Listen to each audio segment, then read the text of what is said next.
Hello and welcome to Lights in the Darkness are back again with Borja Fernandez. Yeah, that's it. Hi there, girls. Yay! How are you, Erna? How are Hi. you, Ali? Very, Hi, how are you? very good. Excited to see you again. Yeah. I am So so excited to see you again as well. good, good. It's very nice. So, what will be the topic today? Yeah, okay. So, girls, I told we talked about it the other day. In biohacking is very rich. There's a lot of things, a lot of ways you can biohack your life. But let me tell you something. We did not talk about what's the best way we can biohack our lives, the most important way we can biohack our lives. If you had to think about all the things that you can biohack your life with, you can biohack it with nutrition, with fitness, with water, with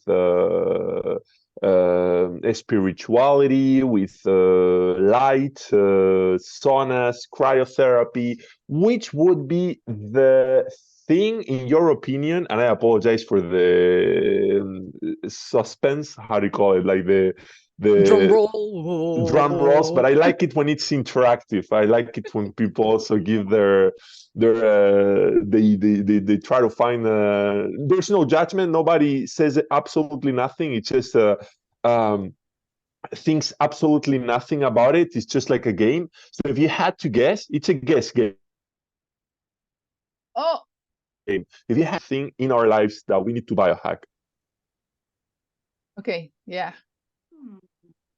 Both you were both Okay. frozen. I would Oh, definitely go for spirituality. Okay, that would be the That's most important in your opinion. for Awesome. me, for me, yes. Yeah. That's a very good one, Erna. You're totally right. Spirituality is very important.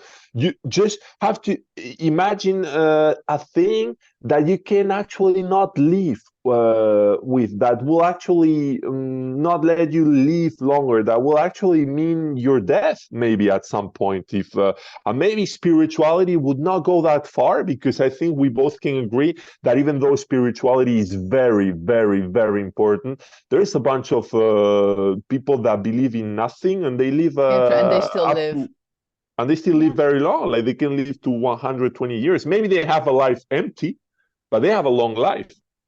That can be So, true.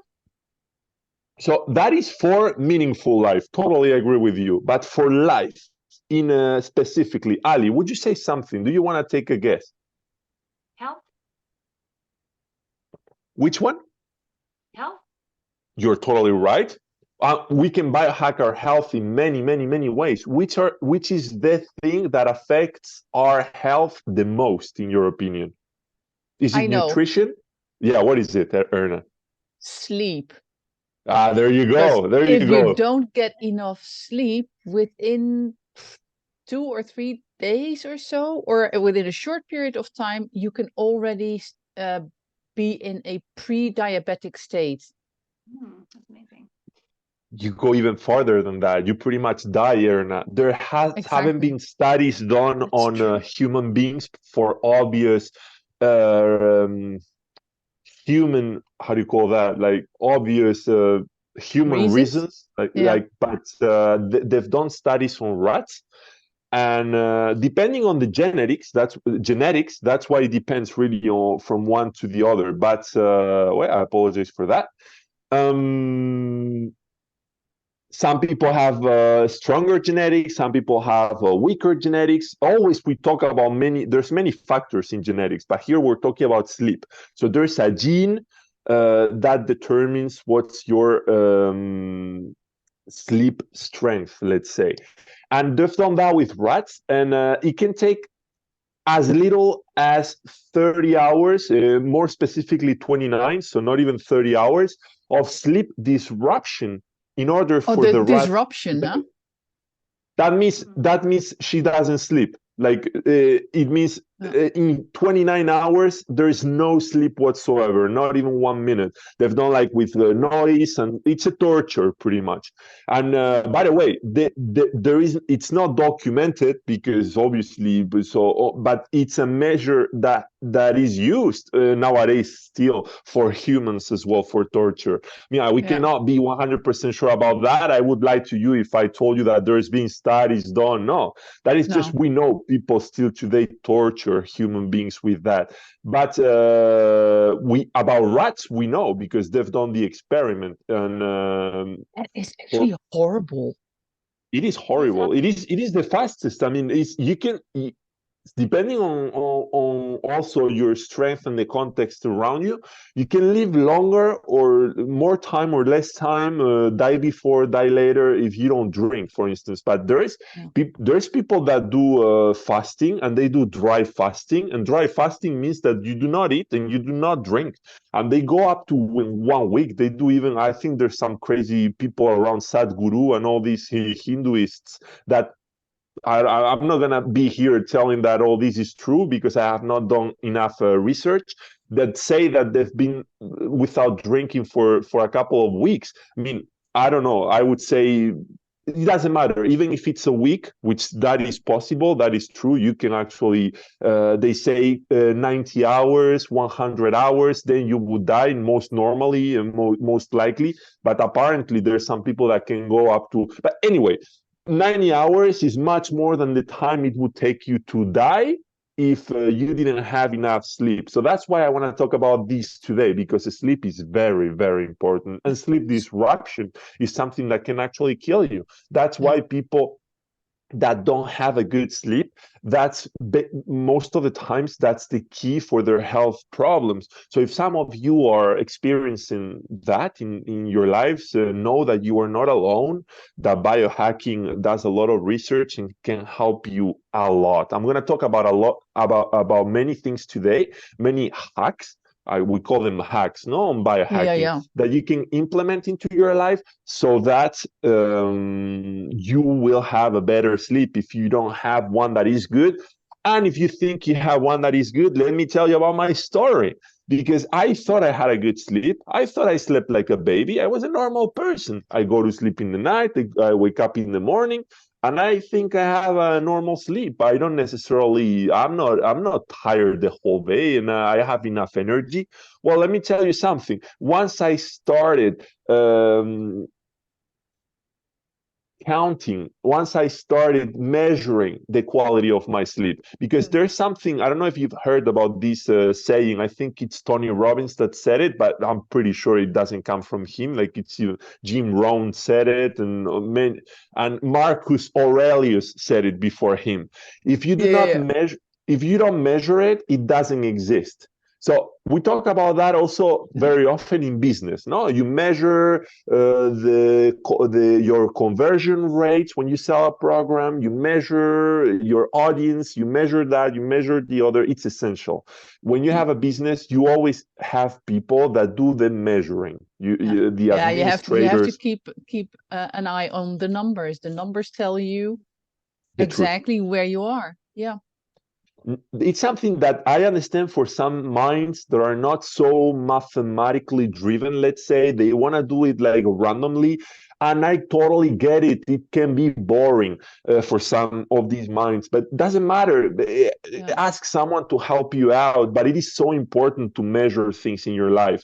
It is the essence of reality. If you measure it, you can know if it exists or not. In your business, if you're losing weight, you look at the balance every day, and that's very important. Otherwise, you don't know if the strategy works.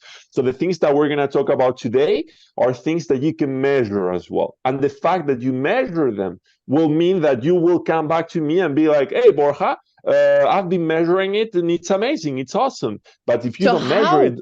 How do you measure it? Of course, I'm getting there. I'm getting there. Okay. We're getting impatient. It's a lot of things we have to talk about. No, I'm joking. I'll keep my mind shut. I apologize. Not at all. Not at all. No, Please. it's okay. I really appreciate your comments. It's brilliant. So where was I? So how to measure it? You have to measure, yeah. First, I was doing the metaphor, right? Like you can come back to me and be like, "Oh man, Borja, I measured it and it really improved with the strategies that you gave me on this 1st of December 2023, but which is today." But if you don't measure it, don't come back later to me and be like, I tried that and tried the other, and I don't really know. I don't feel like I'm sleeping better, my friend. And I'm like, okay, have you measured it? And he or she is going to be like, not really, but I listen to my body. And I'm going to be like, I'm not making fun of people that have a strong connection to their bodies. Don't get me wrong. I am very spiritual myself, and I understand there is a big connection between mind and body. But again, if you do have the chance to, so imagine like you're trying to lose weight, no, and you feel like you're getting fitter, let's say, but you decide you don't look yourself in the mirror. You just trust your body. You don't use the balance, and you go to me and you're like, oh yeah, I'm 20 kilos. But I'm exaggerating. It is not the best example because it wouldn't happen, because it is so easy for the eye to see if you are losing weight or not. But in this case, it is impossible. It is very difficult for the eye to measure that. So you got to use the science. You got to use the biohacking and this amazing fusion that I love between among science, nutrition, fitness, spirituality, that is biohacking. Because thanks to science, there's something called the aura ring. I don't know. Have you girls heard about the aura ring? No, no. What's that? Yeah, Erna has. Can you tell, what do you know about the aura ring, Erna? Well, the aura ring is the energy that surrounds your body. Okay. Oh, very interesting. By the way, yeah, that's it. You're right. But I'm talking about aura is the name actually. I apologize for that. Okay. You'll be able to write that in the description if somebody wants to buy it. I'll give you a link. I have an affiliation link that they can use, obviously, because I recommend it to all my clients. But they can find whatever other ring if they want. Like I don't care. I just happen to have an affiliation link for that one. It's a ring that it's a ring. You use it in night. It's connected to your phone and it measures your sleep. Because it's very important to know that during your sleep there's different phases, like R1, R2, or 3, and depending on which phase you find yourself, you're supposed to spend a percentage of your sleep in that phase. You understand what I mean? Let's say, I don't have the numbers right now in front of me, no, but let's say you're supposed to stay 35% of your sleep on R1 and you spend 45%. That would mean you are spending, it's a 10% more, if you realize, of what you should spend in that phase. So that means that 10% you're decreasing it from another phase that might be more important. That might be the phase of deep sleep. And then, thanks to that ring, you can realize about what are the phases you need to take more care of, if I can say that. You need to take care of. And regarding that, you'll be able to apply the techniques that I'm going to talk about today, which are going to optimize your sleep. And thanks to this measuring technique, this measuring gadget, you'll be able to come back to me and be like, yeah. Question. So how does this aura ring work? What is it measuring? Is it measuring your the electricity, your energy, your movements, your maybe your heat, or? Very good question, Erna. So I wanted to get there a little bit later, but it's a very good question. No. Listen, you're totally right. It's probably everybody was having the same question by the time you're asking it. So it's probably me that should have changed the order. The order of the topics. So listen, when we sleep, there's many things that happen in our body. First of all, temperature is not the same. I'm going to take advantage to talk about one other gadget that if you have a little bit more money, you can implement. All these Silicon Valley people that are into biohacking since already 10 years ago, they all use them, all of them. They all bought this mattress which has a special gel. It has like a layer of gel that controls the temperature of your body depending on which phase of your sleep you're in. Because I don't know if you know that, but when you enter your first phase of sleep, when you go to sleep, your body is supposed to be at a lower temperature. Supposed to. We can change it in many ways, like by having meals very late in the day, by watching movies and watching blue screens also very late in the evening. Many things can play into not having the right temperature. But if we want to optimize our sleep, the first most important technique that we should, not even technique, data that we should take into account is the fact that the body should be at a little bit lower temperature when you enter. I'm talking about 1 or 2 degrees. It depends really on the person. And what's cold for one is not going to be cold for another. Please don't think I'm telling you that you need to be freezing cold to go to sleep, because some people are very, I understand some people love hot temperatures, like they cannot go to sleep if they don't feel hot. But I'm going to tell you something. It depends on each person. Even the person that loves hot, she or he is going to fall asleep at a 1 degree less than he's going to wake up, if you understand what I'm trying to say. So maybe her cold is my hot, because her cold is, I don't know, like I would be making it up, so I'm not gonna say numbers here, but it could be totally different. It's just regarding, we don't compare each other in this regard. We just compare to ourselves. So our time of going to sleep is going to have a colder temperature for our body than the time we wake up. And it's totally logical. Just think about it. All the processes that happen inside our body, like for example, the bowel movements that go to the toilet, it has to stop in the night. It is supposed to stop. So in order for doing that, the temperature of the body decreases, and that stops, that freezes. Let's say it's a little bit, you don't freeze, but it freezes this activity in your bowels, in your stomach. Sorry, I'm going to take some water. Yeah, you have to, because you're talking. Right. How do you get the other part of you to stop? Like when you have to get up in the middle of the night because you drank a lot of water. That's why I drink water before 9, because I go to sleep at 11. And I was going to talk about that strategy as well. But one other thing that you should do is, depending on each person, it changes really. I see what works for my body is not drinking liquids maximum 2 hours before going to sleep. So after 2 hours, that's why I'm taking advantage now to drink a little bit more, and then it's over. I'm not drinking anymore. And just last one. That's good, because then I can take advantage of it. My doctor already told me when I was 6, 7, 8, 9 years old. He told my parents that we shouldn't, or I shouldn't drink anything, no liquid, 1 hour, at least 1 hour before I went to bed, because I did have the problem. Well, first when I was little, that I wet the bed, but then that I went to sleep, woke up, because I had to go to the toilet all the time. And that disrupts your sleep. Yeah. And if you measure it with the ring, you will see a humongous difference between when you wake up in the middle of the night and when you do not.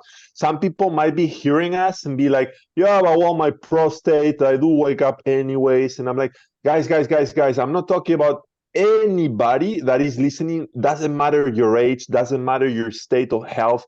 There is always your situation. So you will always be able to optimize your situation. So even if you have problems of prostate or whatever, you'll be able to optimize it by, so don't just give up on yourself and be like, because I have prostate problems with the prostate or with something else, I'm just going to drink whenever I want and I'm just going to screw my life. And I'm not going to be like, no, like it's more the reason to to do the things that I'm talking about today, so that you'll be able to optimize a little bit better. Who knows, maybe even heal your problem in the future. Obviously, your prostate cancer is not going to be healed just by not drinking water 2 hours before going to bed. But the fact that you're going to sleep better, which is the best biohack that exists for regeneration of your body, that could play a huge role in the long term on healing your body from whatever disease you're suffering. So last sip of water. I apologize. Never going to happen again for the rest of the night.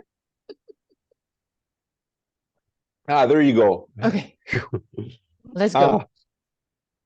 And was talking about water. What was I talking right before? Sorry. It's okay. So you're talking about how, like, when, so it doesn't matter what your state of health is or your age, you can, it depends on the individual, right? Is that what you're trying to say? That's it. So each individual will apply the same techniques that I'm talking about already. So I already talked about like restricting liquid consumption at least 2 hours before going to bed. You can go up to 3 hours. If it's about consuming food, you'll see what works best for you, because we'll talk about that in another time if you want. But fasting is a medicine, a natural medicine that your body uses for healing as well. And some people prefer to eat late in the day and do the fasting throughout the morning. And some people prefer eating early in the morning and implement fasting later in the day, like the 16, 18 hours rule work anyways. Like if you want to do it in the evening, you do it in the evening together with the night. And if you want to do it in the morning, you do it in the morning together with the night. You choose the one you want to do. And if you want to go nuts on that, you can do as I do and do 24-hour fasting for 1 month each year, which is not a lot because there's 12 months, but that's like extreme curating period, let's say. So I call them curating periods. They're curating ones because they're not the normal. They're the ones that I use every once in a while just to achieve very specific goals. But that we'll talk in another time. I was just going to say, sleep. Next time, part 3. Part 3 is the fasting thing. There you go. Go back to the sleep. That's it. No, but seriously, guys, if you're taking notes, this is the part where you really want to write down what I'm going to say, because sleeping is just, again, like it can kill you and it can save your life. It can heal anything. It's regeneration. Sleeping is the regeneration of the body. You know how it happens? I'm going to tell you a little bit about that. So the reason why it regenerates, it's because during the night, that's like let's say the pause time. Our brain, think about our brain like a hard drive, okay? There's a bunch of information about a lot of things that happen, even in the most boring person's life, like a monk in the Tibet. It's not even boring, by the way, but some people might think like a Tibetan monk life is a little bit boring. I can assure you, rest assured, he has an interesting life for his brain. Because again, obviously, if we compare each other to, I don't know, like an action movie actor, like maybe our life is not going to be not going to happen in your case, not in mine either. But doesn't matter. We also have a very interesting life for our brains anyway. It is very interesting. And the only way it can recycle, which is called, by the way, cellular garbage, is by sleeping. If you sleep, you pretty much recycle cellular garbage. That means you get rid of the things you don't need, and you let space for the new things. And that goes for information, but that goes for strength, that goes for health, that goes for absolutely everything that you're doing. Like imagine you're fasting, imagine you're doing cryotherapy, imagine you're doing strength training, imagine you're doing a bunch of things, biohacking things to optimize your life. But then you have a horrible night's sleep. Okay, all those things that you've wasted your time, like in quotes, you've really wasted your time if you don't have a good night's sleep, because they don't serve to no good. So sleeping is going to be your main tool to implement absolutely all the rest. So I was talking to you a little bit about my story. I don't know about you girls. Like, do you sleep okay, good? Do you think maybe you could sleep better? How do you feel yourself on an energy level? Do you feel like you have a little bit of a foggy mind, fog around sometimes? Not really. How can you explain me a little bit more about how that works for you? Or no, you go. Cool. Oh, okay. Well, my sleep is not the best. It's not bad, but I do wake up in the night a couple of times. Either I'm too hot, or I have to go to the toilet, or I'm just awaking from a dream, or there's something that somewhere in my mind I'm like something is wrong, or the times that I sleep well. The periods of the sleep that I do sleep, I sleep well. I do dream. I'm calm, but I do notice that in the morning I can be a bit foggy and having a bit more trouble to get up. Or I used to be like an evening person. Yes. I could stay up late, and then in the morning, I could also get up early, but I didn't have a problem sleeping in. Or now I go to bed early and I wake up early, and I can't sleep in, because if I sleep in, then I get a headache and I am grumpy the whole day. Or no, you grumpy. I can't imagine you grumpy. Oh, ask my children. And you, Ali? Okay, so if you'd asked me that yesterday, I could have told you, yeah, I have restless nights. But last night, yes, I slept all through the night. And not only that, but when I was asleep, I was conscious of feeling happy. And I kept that happy feeling till this morning. And I woke up for the first time in a long time, happy, like smiling, like I'm like, I can't wipe the smile off my face, you know? And I'm like, finally, like you're saying, I've been doing LNLP therapy with a great person we know, Noe Chaney.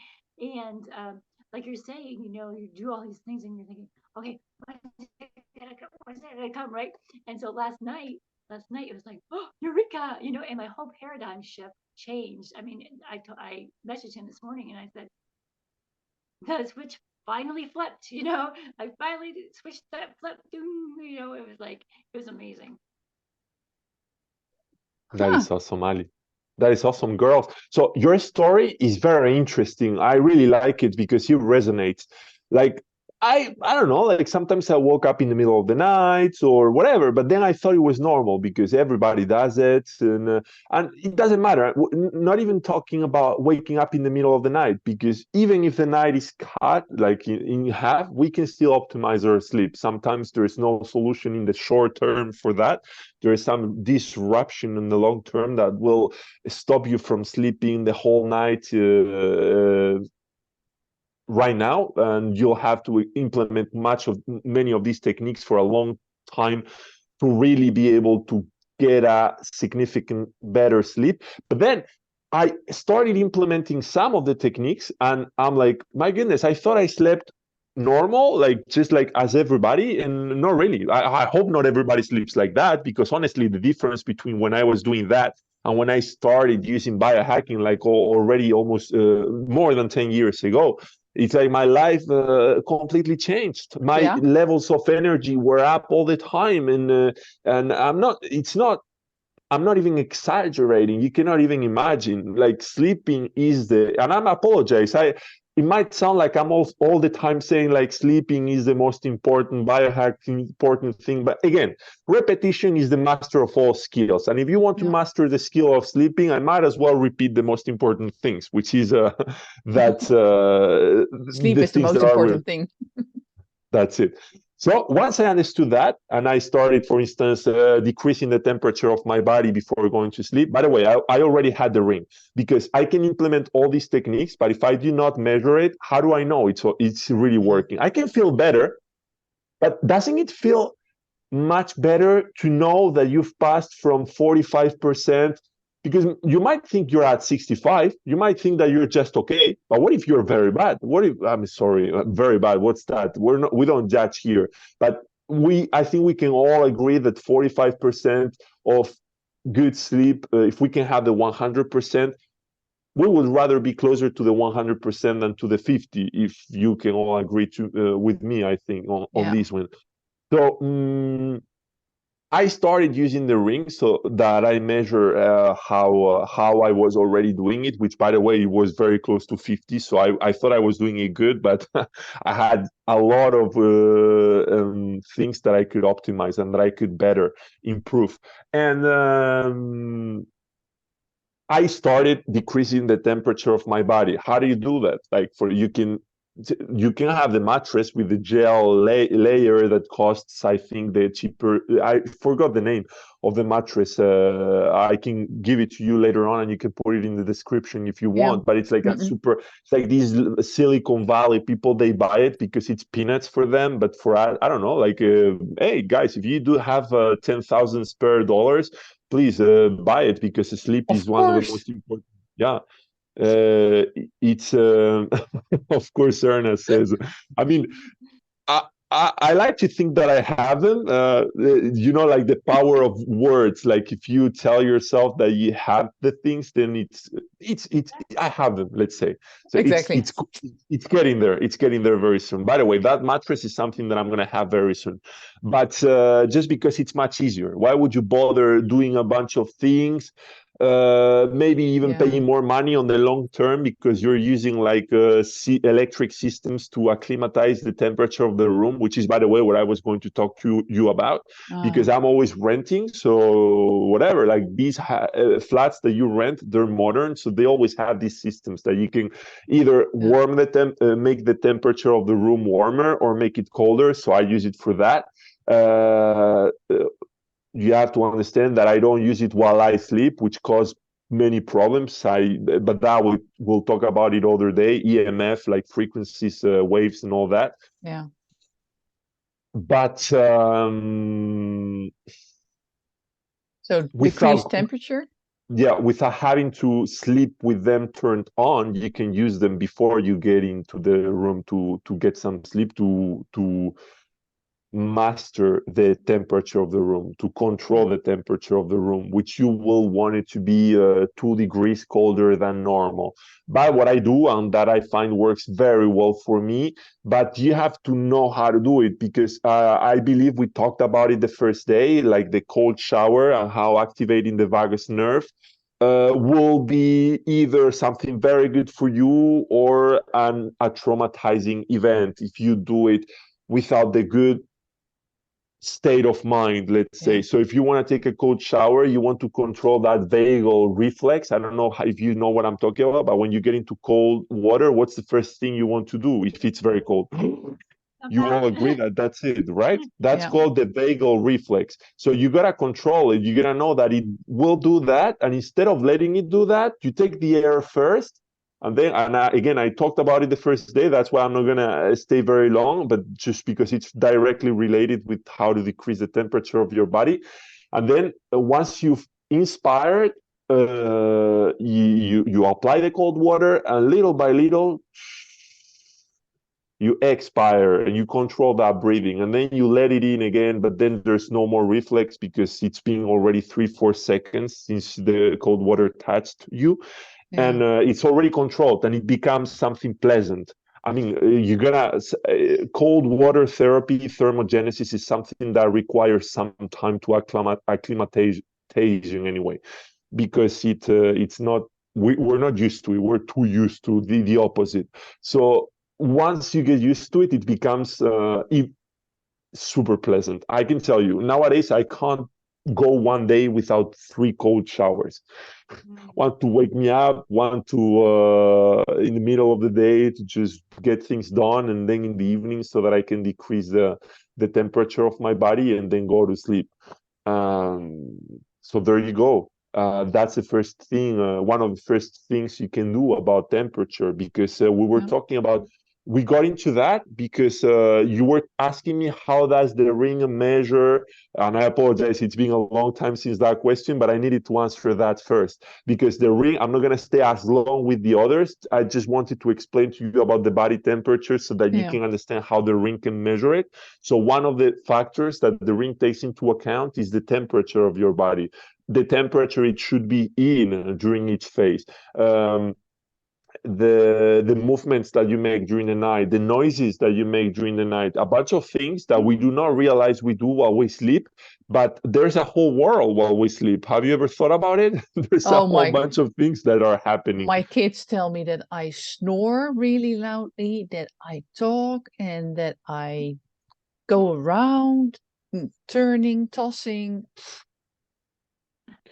I can believe the last two. I can't believe the first one. Yeah, me neither. I was like, I'm not snoring, I'm talking. I know I talk in my sleep, but snoring? Well, let me tell you something about snoring, and I don't know if you've heard about it, like the concept. Oh, you're frozen. Frozen? Yeah. You're frozen. Oh no. Let it go. Let it go. Let it go. I was just going to say, I didn't want to sing, but come back to us, Borja. Auntie M. Oh, yeah. He's back. I hear you. Erna, it's back. It went black for a second. You hear me? Yes. Yeah. You were frozen. Yes, okay, so maybe it was my connection. I apologize for that. So yeah, we live in the. It happens. That's online. The price. That's the price to pay when you want to live in nature, right? Like we live here 300 meters from the ocean in the middle of the nature, and sometimes we didn't have the best connection. But hey, so far it's been good. Like it hasn't happened before. So going back to apnea. And it's one of the other things that it's very important and that plays a huge role in sleeping optimization, the way we breathe during our sleep and the way we might not be able to breathe the right way. And I want to put you a little bit into context. So there is this doctor called Konstantin Buteyko. He's of Russian origin. He used to live in the beginning of the 20th century, if I'm not mistaken, but I'm not 100% sure about that. Give it 20 years later, give it 20 years before, something like that. I mean, give me some flexibility on that terms. Yeah. And he was taking out of medicine school, and his title was removed because he was telling things that were against the modern medicine. So we know it very well. It's a huge lobby around pharmacology and a bunch of things. Like it'd be easier to just give you some pills that will help you sleep instead of you optimizing and biohacking your sleep so that you can feel full potential, 100% energetic. The fact is, as a matter of fact, this guy, Konstantin Buteyko, he did a lot of research, and he all his research was around the fact, it was all about breathing, but I want to talk about one single concept today because it's the only one that is directly related with the sleeping matter. And his book is called Close Your Mouth. I'll be able to give you a link to that book later on if you want to put it in the description. And he talks about how important, you can guess, right, by the title of the book. Do you have to open your mouth or close it? Open. Close it. The book is called Close Your Mouth. Right. I know, but if I close my mouth, I can't breathe properly, or I have the feeling that I can't breathe in enough air. So I open my mouth. Let me tell you what Buteyko says about that, and then you'll see if you can apply it. Obviously, nobody wants you to die in the middle of your sleep, Erna. But the fact is that we're not used to, we're not told about it enough in schools, in our lives, our parents, our friends. It is not something that is well known. This guy was pretty much kicked out of medicine school for saying something that is very true and that has been proven to be true. And to improve the capacity of your lungs, for instance, and being like a bunch of like Michael Phelps has talked about it, and a bunch of other swimmers, like Olympic swimmers, they swear by the powers of these techniques, like breathing techniques and things that Konstantin Buteyko talked about. And he's basically saying that, for instance, the reason why we don't breathe as we're supposed to breathe through the nose anyway, one of the main reasons is because we don't do it enough. So let's say, Erna, that it's going to be uncomfortable because you've never done it, but you'll be able to do half a push-up. Wouldn't you be agree that if you do half a push-up for a month, maybe after a month, and I'm just giving you a metaphor, an example, Yeah. you, Ali, sorry, you would be able to do 5 push-ups, whole ones, and maybe after a year, you'll be able to do 50. I have no idea, just an example.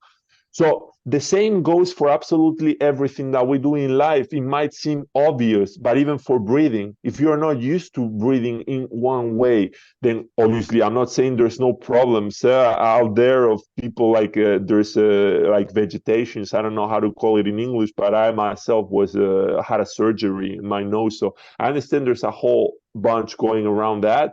Me, it didn't mean many problems. In the beginning, it was very difficult because of this surgery, but it took me just more time than the other average folk, average Joe. But eventually, I got to a level that I breathe very efficiently through my nose. And by the way, it's done for that. The mouth. When I'm awake, I have no problems whatsoever breathing through my nose, and only my when you're nose. sleeping? But when I'm sleeping, there's this fear, Feeling. maybe, yeah, the feeling that I can't breathe in enough, and that it's easier when I have my mouth open. It was the same for me. I totally get what you're saying, Erna. What about you, Ali, by the way? Did you know about this? Do you know if you breathe through the nose, through the mouth, you didn't really realize during the night? Yeah, I breathe through the nose at night and have no problem doing it. But during the day, like if I were to go swimming, like I was saying before, if I go to swim, I I can't I can't go underneath, because unless I hold my nose, I cannot like breathe in and then just that is a fear. Oh, I totally get it. Anyway, we're not gonna concentrate a bunch on that because it's sports and it's like most of the people that are listening to us, maybe they swim once a week, maybe do it once a month, maybe they do not even know how to swim. So, but you're totally right. That's more related to sports. And by the way, when you're swimming, it doesn't matter. What you want is to optimize your swimming. So you want to be faster. So I don't know a bunch about swimming, but I'm pretty sure you kind of have to breathe through the mouth so that you can breathe less. Yeah. If I have no idea, I'm making it up. I have no idea, but maybe we invite Michael Phelps next time to the podcast, and he'll be able to give us some advice on that. They have this device on their nose so that there they you don't go. get... I did not even think about it. So that's it, because so I'm pretty sure they only breathe through the mouth, but then they do it for 10 minutes, 15 minutes. What Konstantin Buteyko liked to say, and he often said, is that the mouth in general has to be closed as much as possible. Anyway, nose is made for breathing. We know there's some filters, natural filters, like filaments and hairs and things like that. So you, during the night, you feel like you're afraid, obviously, so you breathe through the mouth, and that's what gives you in the middle of the night that what might be giving you some problems on an apnea level, making you snore, maybe giving you a very dry mouth very early in the morning. And all that can be fixed with a simple gadget. And I understand it might be frightening in the first moment, but Erna, please take my word. I mean, I know. I'm so curious now. And now I'm curious about the Just gadget. if you want my, and it's a very cheap one. You don't need to be Silicon Valley. It's nothing. It's meaningless. It's just what you use for your like stitches for your injuries and stuff. But kind of, it's specific for the mouth. It's called mouth tape. And if you do tape your mouth during the night, My goodness, Erna, just try that, I beg you. But try it for a little long term. Do not try it just for a week, which might even give you worse sleep than you have. And Yeah. for you guys that are listening, you need to get used to something that might be even frightening. Can you put yourself in Erna's shoes? You might have the feeling that you're gonna die because of, so it's going to be very complicated in the very beginning. Maybe for 2 nights you do not sleep at all, but that is going to make you 1 week later, 2 weeks later, 3 weeks later, especially if you do measure it with the ring, you will realize that that simple hack is going to take your sleep level to sleep to a huge different level. So to take it to another level. I'm just checking it out now. Okay, mouth tape. There you go. And you can buy the cheapest one. It really doesn't matter. You don't have to buy the fanciest. It They're says made. better sleeping, use mouth tape. Yeah, it does not, guys. This is not the advices that I am giving. Some of them are general, of them are not. Like the temperature one applies to everybody, but this one applies to almost everybody. I know it because they do not talk about. Constantine Buteyko said it, in our society, we're not taught this. So the ones that naturally they're already doing it, they don't have to care so much about it because they already sleep with their mouths closed naturally. But it might be a good idea to try, because anyway you are not conscient when you're sleeping. The only way I'd say to measure it is to measure it with the ring, and afterwards use the tape and measure it again. By the way, some of you might be thinking, oh man, but I do not want to use that ring for the rest of my life. Who's saying that? Who's telling you to use the balance for the rest of your life when you're on a diet and trying to lose weight? You do use it to see if the strategy works, but at a certain moment you stop. I do measure my sleep quite often because I'm a little bit of a freak, like a biohacking. It's my job. What do you want? So it's normal. I do it, but you do not have to I'm on a normal. I'm glad that you say it yourself. Thank you very much.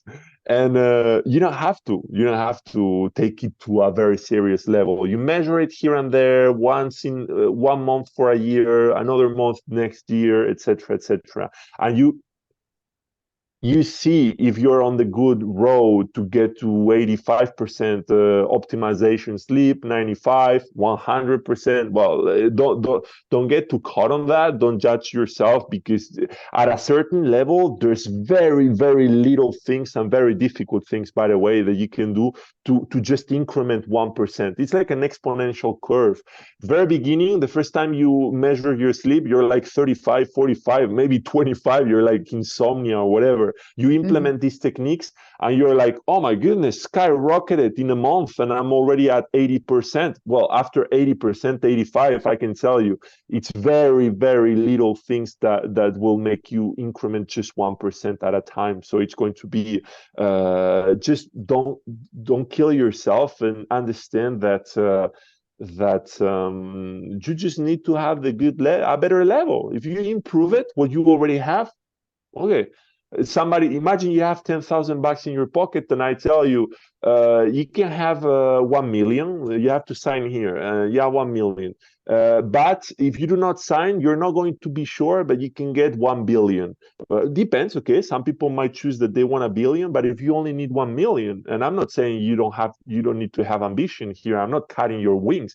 If you want to go for the 100% sleep optimization, I am the first one going for it. So there you go, guys. I encourage you, but just do not judge yourselves on the journey. It's a beautiful journey. Okay, so we've talked about cold, about body temperature. We've talked about breathing, about the improving through the mouth tape.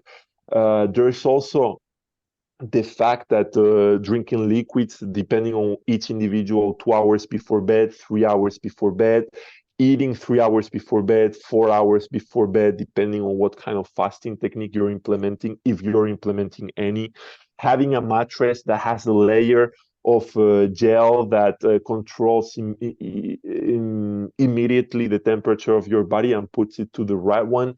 The fact that you're respecting your circadian rhythms. We've not talked about that, but we should have in the first place because it's the most important. Each person, and that's the last one I want to talk about today, Alli, Erna, it's the circadian rhythms of every one of us. I don't know. Do you know what are circadian rhythms?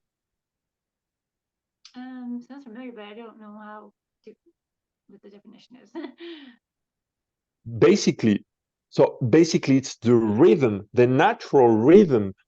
When I say rhythm, it means like when you wake up, when you go to sleep, etc., etc. So individual rhythm of every one of us. It's very important to say that we're all divided into different chronotypes. Did you know that?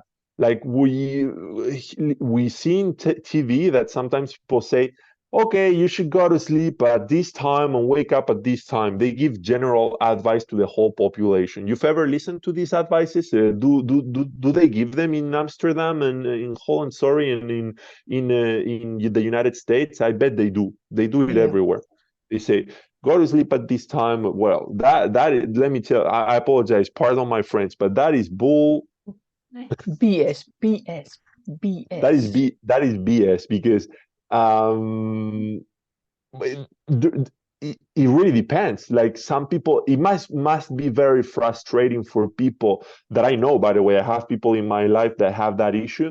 And the reality is that society is made, and these advices that they give on TV is made for the majority of the people of the society, for the 55%, I believe, Americans, and then it depends on each country and part of the globe. But let's say 55% of the whole world, they have one chronotype, so the big majority, but there is four. So all the others are divided into small percentages. That means, I don't know if you've heard about this concept, but it's called division in chronotypes. It has been first discovered by Dr. Brower in psychology. He's American.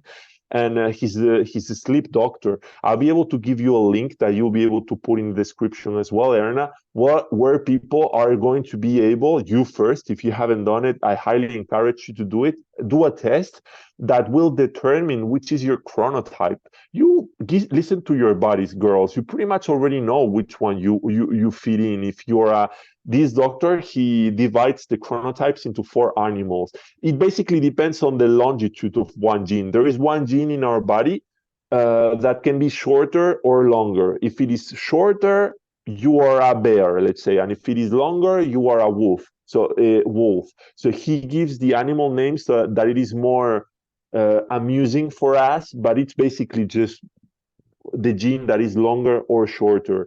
And we can be a bear, we can be a wolf, we can be a dolphin, and we can be a lion. So as I already told you, 55% of the people are bears. Me, myself, I am a bear. Most of them, the most successful people in the world, most of them are bears. But it's a blade with two, how do you call that? It's a sword with two. It goes one way and the other, because most of the most successful people are bears, but most of the which it's a double-edged sword. That's it, a double-edged sword. Thank you very much, Erna. But it goes on the other way, because I'm not here to say that people that work office jobs are less successful. Not at all. But I'm just trying to say, like, on one end, there is these very, very successful entrepreneurs who are bears, but that's just basically because it's most of the population anyway. It's 55. So we all fit into that. But then most of the people that work office jobs are also bears, because it's more in their comfort zone. Just imagine a lion that at 3 p.m. he's fatigued. He's starting the day maybe at 5 in the morning, 4:30. He's a lion, let's say.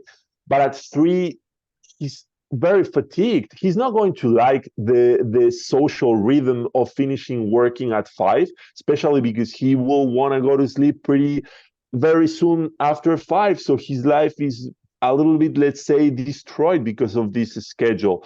So these are the people that are going to be, I believe, 80% of entrepreneurs, they're either dolphins, lions, or wolves, and that's because they cannot fit. So these global social time schedules that we've been given, they don't work for them, and it has given them so much pain that they've also become very successful. So, many of them maybe not successful, but at the very least they are entrepreneurs because they were forced into this entrepreneur shape. Just to explain to you that each person, nobody should judge themselves. And first of all, very important to know what's your chronotype so that you can understand better how you can optimize your sleep. Let's say you're a bear and you're supposed to go to bed at 11 in the evening, wake up at 7:30, 8 in the morning, and you can always push it a little bit, like give it or take it 1 hour before, 1 hour later, each one. It doesn't matter, really matter. You find your times. But the first and most important technique that we can use to optimize our sleep is to become, in quote, robots of our sleep. That means we automate it, because if you sometimes go to bed at one time, you sometimes wake up at some other time, your body doesn't know what's going on. That is not natural. We're made for following the rhythm of the sun. So depending on, obviously, bears will follow it in one way and wolves will follow it in another way, but it's always going to be the rhythm of the sun. And the fact that you can program, in quotes, your body to fall asleep immediately, that is amazing, because that will help you in the long term to just spend just the time you need to spend in each phase of your sleep. Whereas if sometimes you go to bed at 11, sometimes you go to bed at midnight, sometimes you go to bed at 1, sometimes at 10, it is always going to be different. And your phases of sleep, they're always going to change. And if you do use the ring, you will see a significant change when you apply this very first and most important technique, which is becoming, you might think it's boring. I don't think it's boring. I think being able to fall asleep in 2 minutes time and spending just as much time as you need to spend on each phase of the sleep will give you so much energy and strength the next day and the next month that you will not care about yourself being a little bit robotic. Some things you need to be robotic, some things not. This thing, sleep, is something that needs a lot of discipline, guys. So let me tell you, even if you do not like discipline, when you decide to apply some discipline into the most important part of your regeneration biohacking journey, you'll make a huge change. I put my hand on fire for that, trust me. And that's all I wanted to share with you today. Awesome. Thank you, Borja. Wow. Thank you. This is very cool. Yeah, somebody is throwing fireworks here, so my dogs are going berserk. Yeah, it's really, really not nice, but it's very interesting, and I do think that sleep is very important. Yes, I want to do it right now. You were relaxing me. I was like, oh, I want to go to sleep. Any questions, girls? No, I think we got it. I think so. You're very clear. You're very clear. And if the audience wants has any questions, they can always drop it in the. They can put them in the comments. Yeah. Yep. I am going to annihilate somebody. Someone. Now, yes. Two lights in the darkness. Two lights in the darkness. We're two lights in the darkness. I'm not going to someone. You said you wanted to sing. What do you want to sing? I'm not going to sing. No, I'm not going to sing. Okay. I'm just going to breathe. Breathe through my nose. Yes, that would be good meditation too, wouldn't it? Ah, good relaxer. Yeah. And we will see everybody on the fast track. Next time. Right. Next time we have Borja again, and then we'll go deeper even. Ooh, deeper into sleep. No, I'm just kidding. Deeper into sleep if you want, or into another topic. That I leave it to you, girls. Thank you. Thank you very much. Thank you very much. It was very, very informative and helpful. And I'm going to try the mouth tape. Yeah, absolutely. Absolutely. Oh, and I will tell you next time if it works, how it works. Oh, it will work. Let me tell you, it will work even better if you use the ring so that you'll see the difference. But Yeah. Well, first the mouth tape, and then we'll see. One step at a time. But thank you very much, Borja. It was thank really you. nice. Thank you very much. Have a nice evening. You too, girls, and everybody that is listening. Have a wonderful night. Hope to see you very soon. Oh. Bye-bye. Bye-bye.